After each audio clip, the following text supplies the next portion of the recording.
𝗤𝗂𝗃.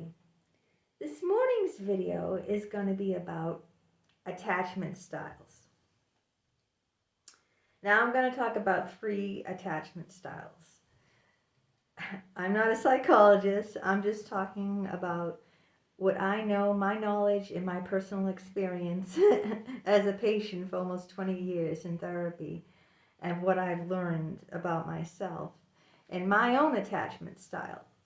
So there's basically 3 attachment styles that I'm going to talk about today. I know you can look it up, Google it, and some say there's 4 attachment styles and some say 5, but I'm going to talk about 3. Secure attachment style, anxious attachment style, and avoidant attachment style. Now, a secure attachment style probably means that you came from a secure family that nurtured and supported you, loved you, took care of you, listened to you, helped you develop into an independent person, made your needs important. Okay, that's what we wish we all grew up with, a secure attachment. That's how a person who comes from a place where both the mother and father are mature, caring, loving, the house is a calming place to grow up. There's no fighting. Both parents support the child's wishes and dreams and encourage that child to be the best they can. Okay? Now, an anxious attachment style is what I have. Okay? Fear of abandonment. Usually, if you have anxious attachments, that means you're very scared. You grew up in a house where you were abused. Your needs and wants were not put first. You were belittled. You were shamed into, you were not understood. Your feelings were not acknowledged at all. You were probably told to stop crying, don't be a baby. I'll give you something to cry about. That's abuse. If you grew up like that, or you were physically, mentally, verbally abused, sexually, if you were neglected, shamed for having, human needs like sadness and wanting to cry, you couldn't display, you couldn't, cry, you couldn't be upset, you couldn't talk about your feelings. Your parents were often bickering. There was a lot of fighting going on between your parents, or maybe they split. Your father left you, your mother left you, lovers came and went. Then you're going to grow up like me and having anxious attachments where you're very scared.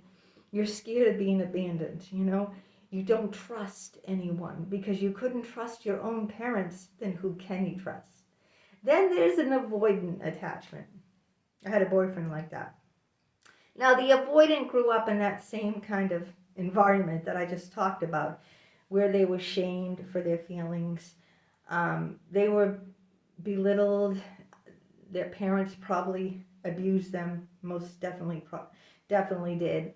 But the difference between like anxious and avoidant is the avoidant took the opposite turn. An avoidant, my boyfriend who was an avoidant, he became so self-reliant, the exact opposite of what I was, that he didn't want to rely on anyone. Because when he was younger, he could not rely like me. I could not rely on my parents, okay? So what he did is he put himself through high school, working several jobs. He put himself through college. He moved out of the house when he was 18 and lived in a monastery. And as a result, he became overly self-sufficient. What I mean by overly self-sufficient is that he would not allow anyone to help him. He would not turn to anyone, to the extreme that he was shutting people out. He never had a close attachment to anyone because it was not safe to have a close attachment. He grew up severely beaten by his father. His mother was passive-aggressive, meaning she gave him the silent treatment. Someone who's passive aggressive doesn't necessarily, they don't, what it is they're passively being aggressive. Instead of physically beating you or hurting you, they won't talk to you. Or what they'll do is they'll do insidious things like they'll get back at you in insidious ways, and you won't even know, like what, instead of telling you that they're upset about something you did, they won't tell you that they're upset, okay?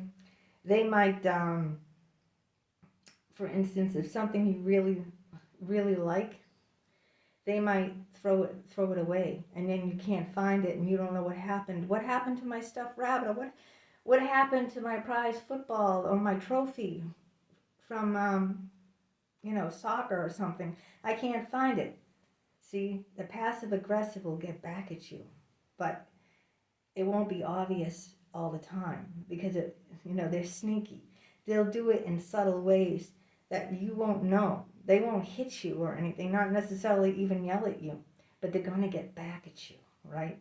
They're going to have that little feather in their cap that, I got you. And you probably won't even know what you did or said, and you probably won't even know it's happening because the way they're so insidious, what they do, you don't always know that they're doing it.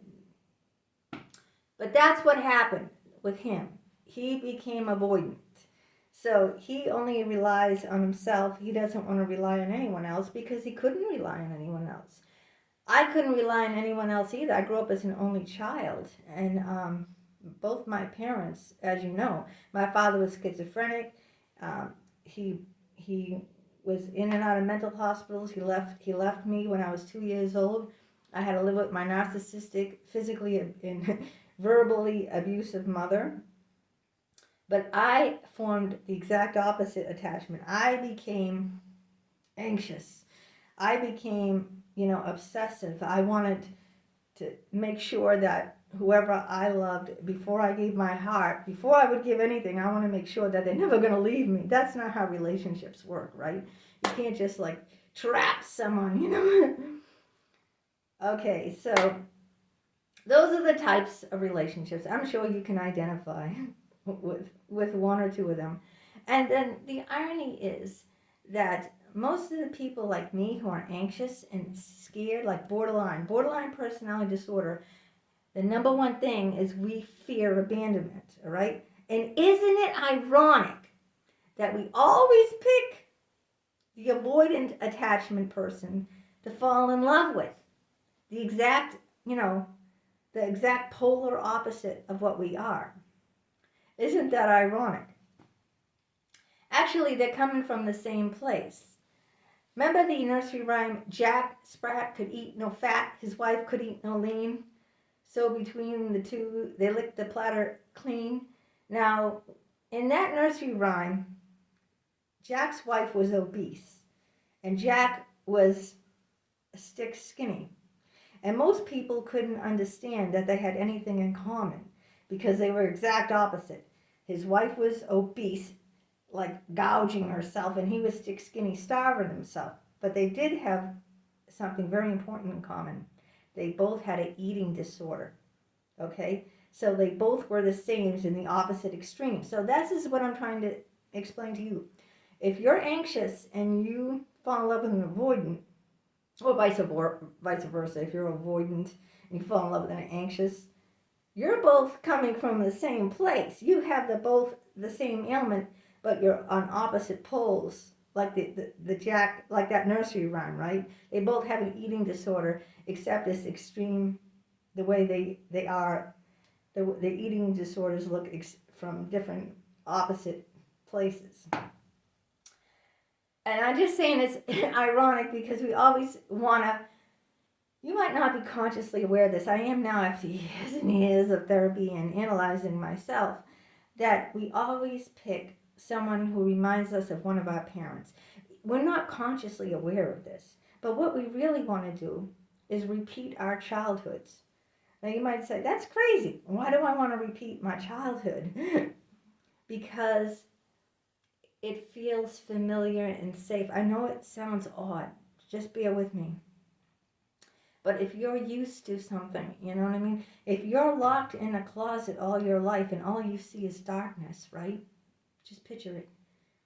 When someone opens that door and the sun and the light is pouring in, that's going to blind you, okay? Have you ever been in dark for a long time and then you come out into the light? You have to adjust your eyes. It's blinding. It feels safe to be in the little cocoon of darkness.